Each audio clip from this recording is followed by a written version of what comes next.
Namaste. Welcome to our podcast, Mental Health in the Ethnic Communities, organized by Apna Network NZ.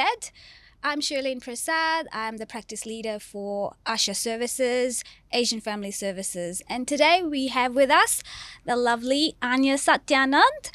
So thank you so much for joining us today. And I'm sure most of our audience already know you or know of you, but would you be so kind to introduce yourself? Oh, Nisambula and Namaste. Shirlene, it's so lovely to be with you.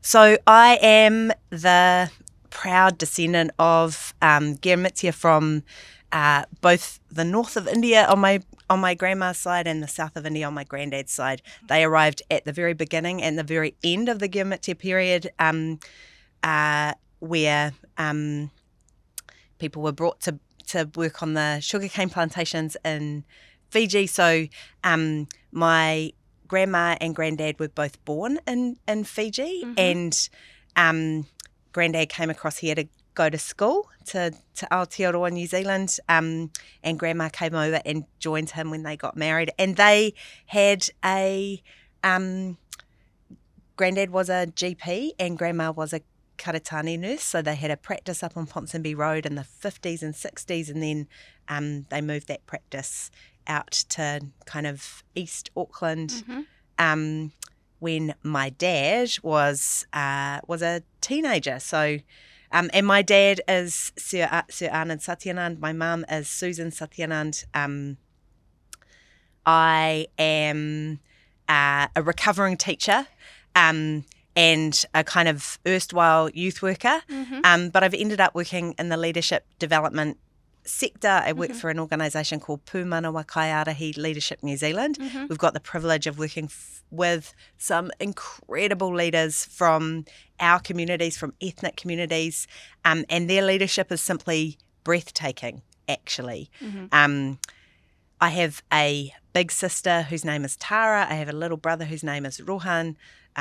Tara works for Cure Kids. My little brother's a filmmaker and is currently working on all sorts of amazing blockbuster films.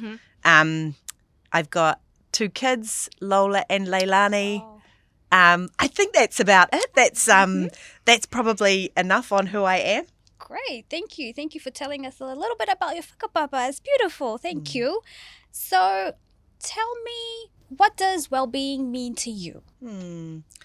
What a beautiful question. To me, like, my well-being flows from my sense of connection and belonging. So, my friends, my whānau, I draw such strength and goodness from my relationships with others. Actually, this question about what does well-being, what does flourishing look like, feel like? There's a really beautiful model, actually from Te Ao Māori, that talks about the kind of 4 walls of our houses. Te whare tapa whare. Yeah, love that. And that's kind of broken. The 4 walls are our physical well-being, taha tinana. So, doing things that make you feel good, like whatever that is for you, whether it's walking with your friends or swimming, or for me it's getting in the ocean, especially when the weather's warm. The second wall of the house, or actually these are in no particular order, taha whānau, so that sense of connectedness and belonging that you have with your people, whoever those are. Whānau, whoever you consider whānau. Yeah, absolutely. And then there's taha wairua, so your sense of connection to something bigger, whatever that means for you. That gives you a sense of purpose, spirituality, whatever that means to you. And the flow between all of these things is so important, hey, because the last one is taha hinengaro, which is kind of probably what we think about when we think about mental health, like, what's going on in our minds and how well we feel in our minds. But actually those other 3 walls of the house feed into that. Absolutely. So it encompasses all 4. Yeah. Yeah, absolutely. And what you just said about the Taha Henengaro is what we'll get into. So mental wellness. Yeah, when we talk about mental wellness, and that may look like that may be unique to different people. What is it? What does it look like for you? I mean, for me, it is about learning. If I'm learning, I'm good. You know, I feel like I'm kind of, you know, my mind's active and engaged, and I feel like I'm moving forward and making sense of the world in good ways. It means that for me, mental well-being is also about feeling settled and grounded.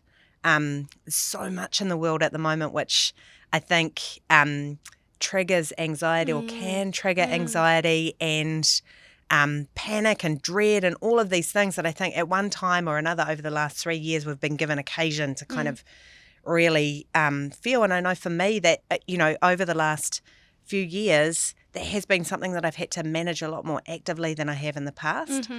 For me, what that looks like is finding the things that help me to get into a state of flow, whether that's like, and actually a lot of those things have been making things, so creative stuff, you know, making food is a major thing that helps me to access that state of kind of really grounded, calm, feeding other people. I love all of that.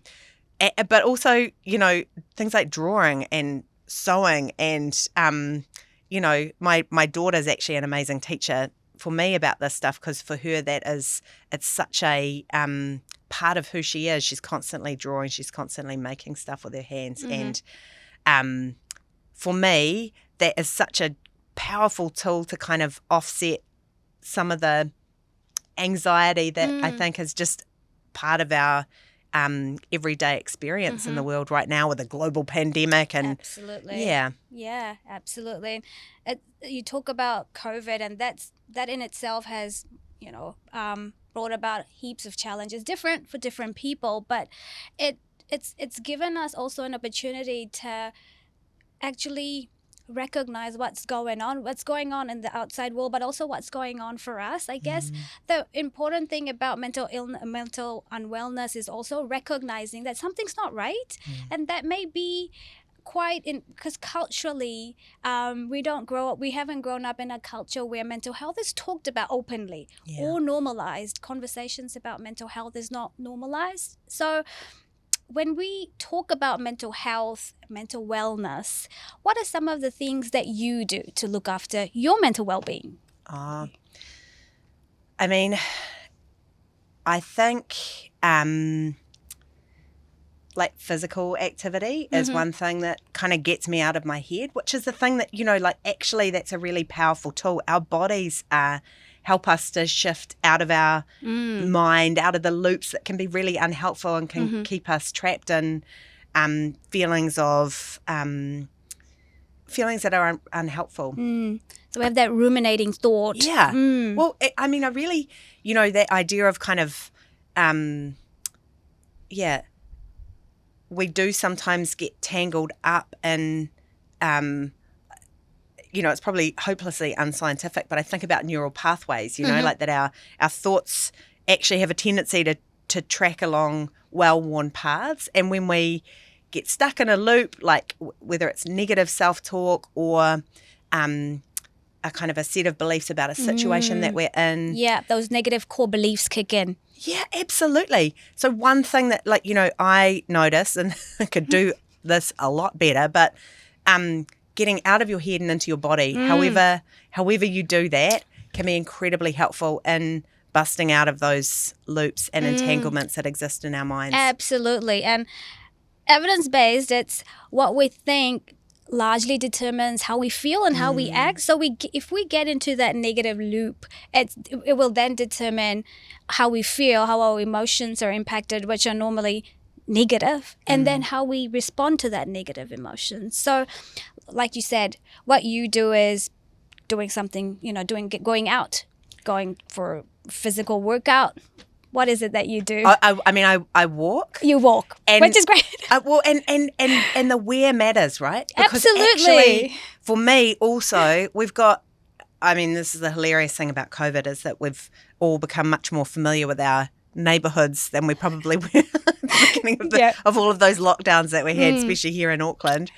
And going somewhere that is a little bit wild, that reminds you of the shape of the land or the movement of the water, or again, it's that thing of going, there's a bigger world than just me and my particular issue or challenge that I'm facing right now. Absolutely. It comes back to what you said, that sense of belonging. You're a part of something bigger. Yeah. So true.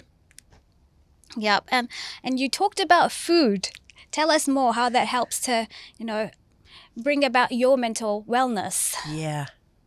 Actually, we were talking about food in the context of language, right? And how important language is as kind of like a seat of belonging, a way of connecting with our loved ones, a kind of thread that joins us to our ancestors. And I was sharing that that I don't speak the language of my ancestors in terms of words.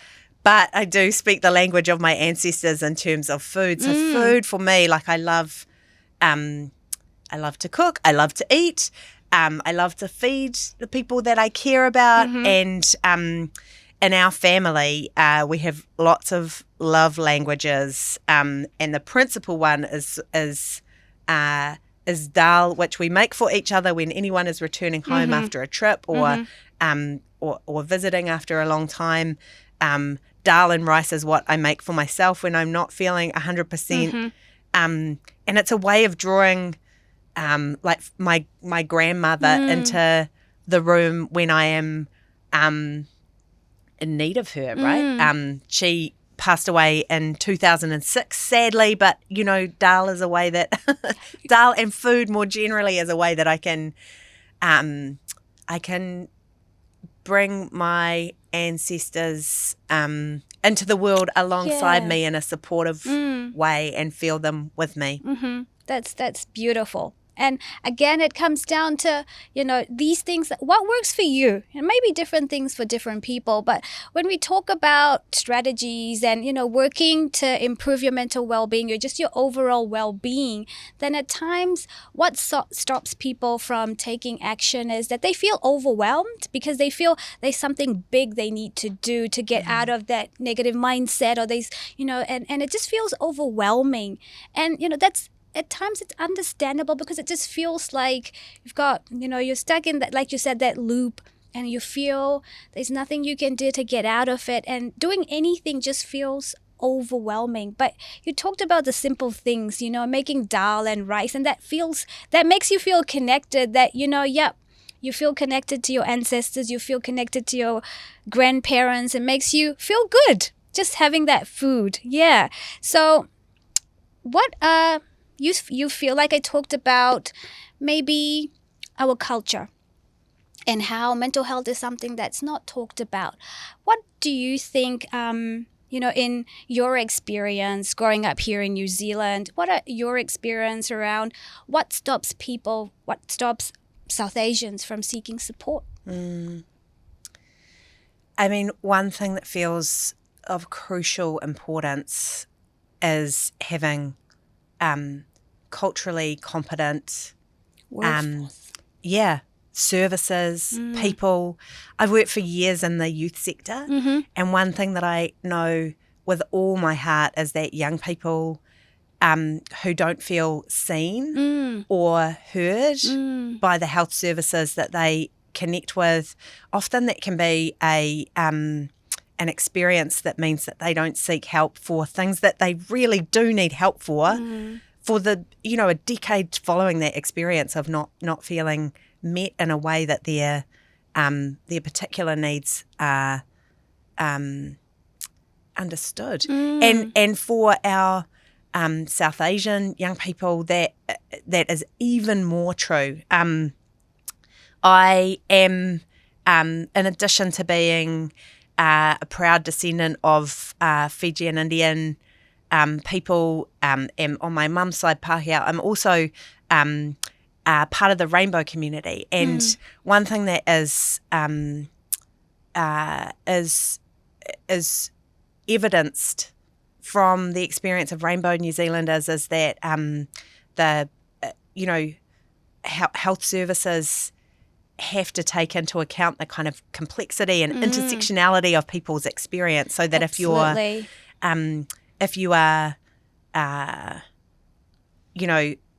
if you have kind of layers of identity, actually what we need to build in Aotearoa is health services that actually don't make assumptions about people, who have diverse people working within those services, and that we focus on the person as opposed to the kind of demographic, as opposed to this I'm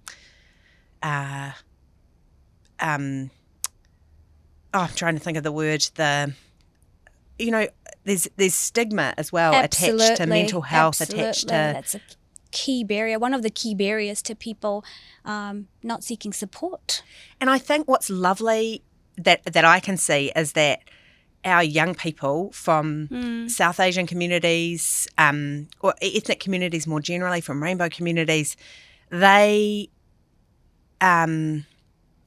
and the way that they interact with each other, those peer groups are much less likely to uphold or perpetuate that stigma. And I think that is, if there's anything to celebrate in our journey in Aotearoa around mental health, it's that actually we've seen intergenerational shifts in the way that mental health is perceived by young people compared with my parents' generation, for example. But what's also true is that young people have been at the sharp end of lots of the kind of biggest disruptions. So if I think about the young people who are at school over the last 3 years, the kind of crazy challenges that they've faced in these crucial years as they get ready to kind of go into the workforce and make a living in a rapidly changing world, all of those things have had particular implications for their mental health. I think from what you just said, it shows us that mental health can impact us at any stage of life. And it's so crucial for our young people that we intervene early, to I guess, help them build that resilience, which will then carry on. Because all of us have resources, but all of us within us to cope with things, but all of us also face challenges and obstacles, and at times those challenges and obstacles exceeds the resources that we have within us. And that's when we find it really hard to cope. And that's why these conversations are so important. This kōrero about it's okay to reach out for support. It's perfectly okay to not be okay at certain times in your life. Thank you so much, Anya. It was such a pleasure talking to you today. Before I let you go, just one last question for the audience. Any takeaway messages that you want to... I mean, apart from dal and rice, I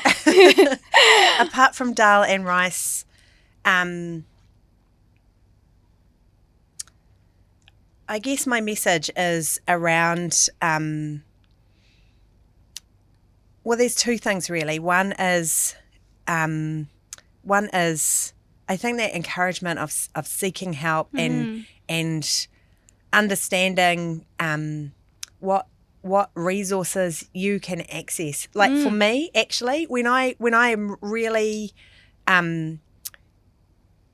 stuck in my mind, one thing that my dad has taught me is expanding the field is a really, really helpful thing to do when you are stuck. So it's like shifting the frame outward, and that might mean, it sounds scary, it might mean expanding your contact list. So reaching out to someone who you admire, who you've meant to connect with, and reaching out to them to invite them out for a coffee. If you're stuck work-wise, that can be a really helpful professional move. But if you're stuck in a kind of loop of anxiety and dread, it really is about looking at the people around you and seeing how you can draw on their support, because they will have a a sense of you that stretches far out beyond the edges of whatever situation that you're stuck in at the moment. They will remind you of who you are in your largest sense, and that can be such a helpful thing when you are feeling diminished by the set of circumstances that you're facing in that moment. So that's the kind of personal encouragement, is like reach out to your network and expand it if you can. But if you're just needing to stay close to home, look around you at who's around you at home who can support you to zoom out a little bit on your life, to put whatever you're facing into a sense of context. I guess my other kind of reflection is like right now with a rapidly evolving health system that we must as a nation actually take account of our people, of our demography, and in particular our whānau from ethnic communities need and deserve health services that really meet them where they are at, and as the kind of new model is built, like taking account of the needs of our communities is so very important, and I will continue to raise that wherever I can, and I encourage all of you to do the same with your local MP or whatever channels are open to you, that actually that is of critical importance alongside tangata whenua and tangata moana, that our needs as people of Aotearoa are taken account of by Te Whatu Ora. Oh, that's beautiful. Thank you. And, we don't get stuck in that one-size-fits-all kind of mindset. Yeah, because like you said, we're ever evolving as well as people, and so is our culture and our children's culture. And so that needs to be taken into account when we are there to provide them with a service that they connect with. Yeah. 100%. Thank you so much. So thank you for your time. We got some lovely insights from you today. So thank you so much. Mental health is just as important as your physical health. So please, if you're not feeling well, if you're not feeling emotionally not doing okay, please reach out, and don't hesitate to contact us on 0800 862 342. Please call Asha Services and press 6 for Hindi. And it's okay to not be okay at certain times in your life. But what's not okay is if you don't get the help that you deserve. Thank you. Thanks. Kia ora, Shalene. Beautiful.